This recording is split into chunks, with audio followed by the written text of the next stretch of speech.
my biggest fear with AI, quite frankly, is that people stop using their own brains and just believe everything that comes out of it and start using everything that comes out of it. And like I said, I see so much of that even in my inbox much more recently. It's been that way probably for the last 12 or 18 months or so. But there seems in the last, well, let's say a couple of weeks, but maybe a month, it's just there's AI rubbish coming from almost everywhere. It's ridiculous. Well, and I think another thing just to add on to that too is I don't know if what it gave me in the end was actually better. And I don't know if the first response that it gave me was better. So now where am I? I don't know, was it better? Which one was better? Which one was optimal? I don't know.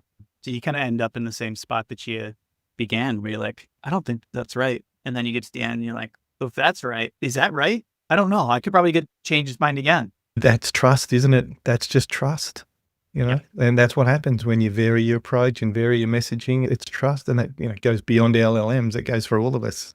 Yeah. Exactly. What are some of the biggest risks that you've seen when teams over-index on AI for sales and marketing? Yeah, well, certainly the over-reliance on it that you mentioned can be an issue. I saw it recently, actually, from a competitor that was distributing some materials about us. And, they were comparing the us versus visible thread. And these are the different, and which, frankly, great use case. They're doing it well to an extent.